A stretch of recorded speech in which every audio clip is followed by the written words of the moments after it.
Tecno has just launched a new low-end device that features a 120Hz screen, making it quite appealing. We're talking about the Tecno Spark. Let me tell you about its specifications.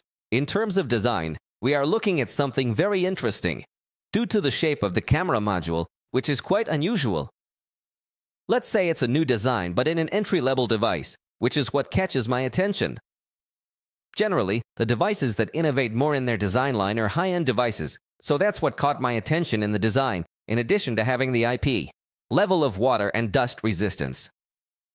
So, if it accidentally falls into shallow water, it has a high chance of surviving.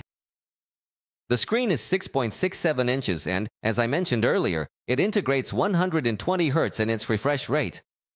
However, it is a screen with only HD resolution, that is, 720 by 1600 pixels.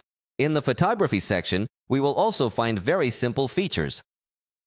Despite appearing to have two cameras on the back, one is actually just for decoration and the other is 13 megapixels, while for selfies we will find an 8 megapixel sensor. This device does include a fingerprint reader on the side, as well as infrared to function as a universal remote control. The battery has a capacity of 5,000 mAh and supports 15-watt charging, which can be attractive for the entry-level range because other devices are stuck at 10 watts. Additionally, consider that it has stereo sound and supports DTS audio for additional options. Interestingly, the operating system is Android 14 Go edition, and I say this is curious because until now I hadn't seen devices launched with this operating system. In fact, I thought it no longer existed because since Android 13 Go, I hadn't seen other launches.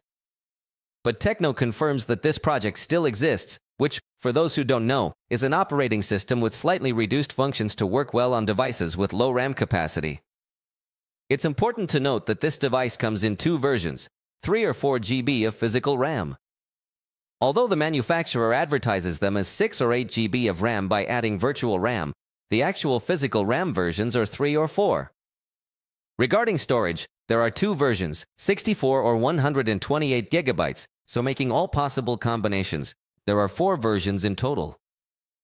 The processor is the Unisoc T, a common processor for this range, so don't expect it to be very powerful, but remember that we are talking about the entry-level range, so it is a very affordable device. For now, the official price of this device has not been revealed, which, from my point of view, will determine its success or failure because it is a very simple device. However, if they offer it at an extremely low price, it could become competitive.